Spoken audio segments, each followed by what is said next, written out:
95% మిన్నగా చేసింది. అందులో ఎలాంటి సందేహం లేదు. ఓకే శేఖర్ రెడ్డి గారు. అజయ్ కుమార్ గారు ఫ్యాక్ట్ ఆయన కూడా ఒప్పుకున్నారు, శేఖర్ రెడ్డి గారు కూడా ఫ్యాక్ట్ ఒప్పుకున్నారు. తెలుగుదేశం పార్టీ ఏర్పడింది బీసీల పునాది మీద. తెలుగుదేశం పార్టీ ఆవిర్భావం నుంచి కూడా బీసీలు మీ వెంటే వస్తూ వచ్చారు, అది కూడా అందరూ యాక్సెప్ట్ చేసేటటువంటి విషయమే. అయితే గత ఎన్నికల్లో మాత్రం చూసుకుంటే ఈ బీసీలంతా కూడా వైఎస్ఆర్ కాంగ్రెస్ పార్టీ వైపు, అంటే బీసీల్లో కూడా ఒక చీలిక కనిపించినటువంటి పరిస్థితి. ఏంటి మళ్ళీ మీరు బీసీలను ఏ రకంగా ఆకట్టుకోబోతున్నారు? మేము ఏం చేశాము, మేము బీసీలకు ఎంతో చేశామని శేఖర్ రెడ్డి గారు చెప్తున్నారు కదా. గుడ్ ఈవినింగ్ శివ గారు, మీకు ప్యానల్ ఉన్న పెద్దలందరికీ కూడా. మిత్రుడు శేఖర్ గారు చాలా బాగా చెప్పారు. బీసీలకు అది చేశాం, ఇది చేశాం, చాలా చేసేసాం. ఈరోజు బీసీలకి రాజ్యాధికారం ఇచ్చాం, రాజ్యసభలకు పంపించాం, మంత్రులను చేశాం, వాళ్ళకి పెద్దపీట వేశాం. ఇన్ని చెప్పిన వాళ్ళు స్థానిక సంస్థల ఎన్నికల్లో 10% రిజర్వేషన్ ఎందుకు తగ్గించారో శేఖర్ గారు చెప్పలేకపోయారు. ఈరోజు ఒకటి శివ గారు, ఇక్కడ బీసీలకు మొత్తం చేసేసామన్నారు. సబ్ ప్లాన్ నిధులు 75,000 కోట్ల రూపాయల సబ్ ప్లాన్ నిధులు ఎక్కడికి వెళ్ళిపోయినాయో, ఎక్కడ దారి మళ్లింపయ్యాయో కూడా ఎవరికీ తెలియదు. గతంలో చంద్రబాబు నాయుడు గారు ముఖ్యమంత్రిగా ఉన్నప్పుడు 40,000 కోట్ల రూపాయల సబ్ ప్లాన్ నిధులు బీసీలకు అద్భుతంగా అందబడ్డాయి. ఈరోజు జగన్మోహన్ రెడ్డి గారు ప్రతి వేదిక మీద కూడా చెప్తుంటారు, నేను 53 కార్పొరేషన్లు పెట్టాను బీసీలకే అని. కూర్చునేదాన్ని కుర్చీలు లేవు ఆ కార్పొరేషన్లు, కేవలం పేరుకు కార్పొరేషన్లు పెట్టారు. ఈరోజు ఉపాధి హామీ పథకాల కింద ఆ రోజు చంద్రబాబు నాయుడు గారు ఉన్నప్పుడు అందరికీ కూడా సబ్సిడీ కింద రుణాలు వచ్చాయండి. ఈరోజు ఆ సబ్సిడీ రుణాలను తీసేశాడు జగన్మోహన్ రెడ్డి గారు. ఈరోజు జగన్మోహన్ రెడ్డి గారు ఏం చేశారండి శివ గారు, గతంలో చంద్రబాబు నాయుడు గారు కానీ అంతకుముందున్న నాయకులు కూడా బీసీలకి సబ్సిడీ రుణాలు ఇచ్చేవాళ్ళు. 1,00,000 నుంచి 25,00,000 రూపాయల వరకు 50% సబ్సిడీ రుణాలు ఉండి, వాళ్ళు ఏమైనా బిజినెస్ పెట్టుకోవాలన్నా, ఏమైనా డైరీ పెట్టుకోవాలన్నా, ఇంకేమన్నా పెట్టుకోవాలన్నా సరే ఒక రుణాన్ని అప్లై చేసి దాంతో అలా బిజినెస్ చేసి ఆర్థిక పరంగా ఎదిగేవాళ్ళు.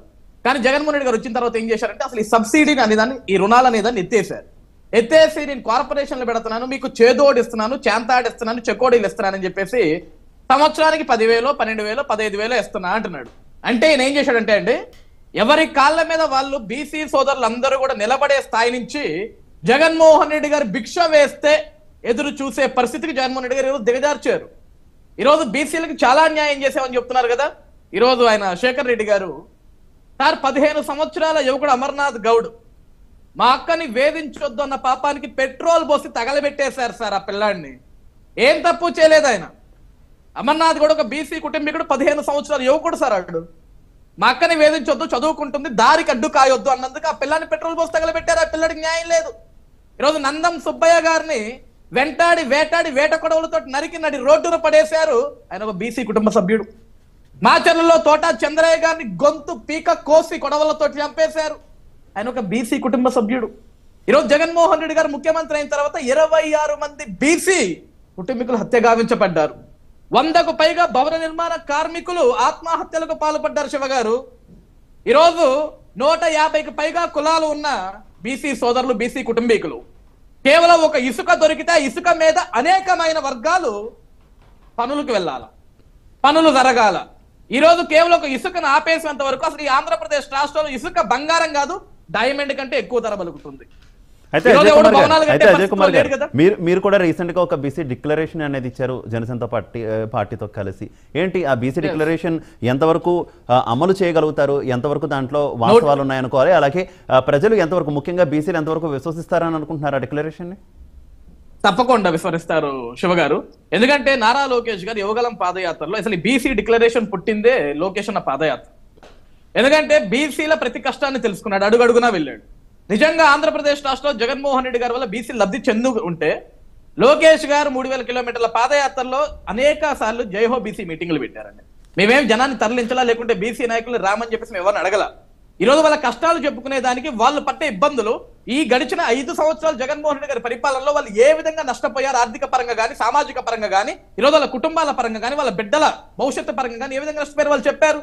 ఈరోజు ఒక బీసీ డిక్లరేషన్ తీసుకొస్తే బీసీలకు న్యాయం జరుగుతుంది. ఈరోజు బీసీల మీద ఎవరైనా దాడి చేయాలన్నా, చేతులు ఎత్తాలన్నా సరే భయపడే విధంగా ఒక చట్టాన్ని క్రియేట్ చేయబోతున్నాం.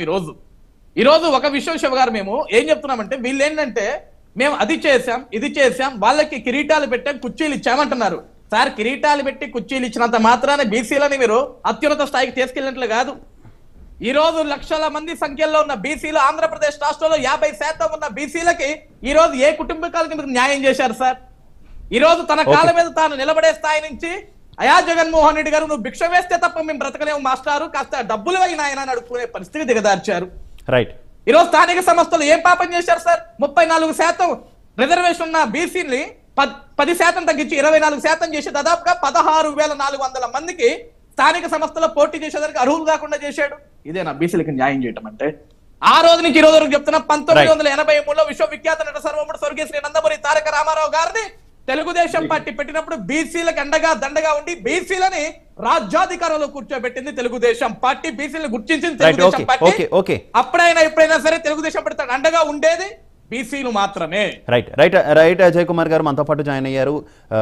బాబు పాలూరి గారు జనసేన పార్టీ నాయకులు. నమస్తే పాలూరి గారు.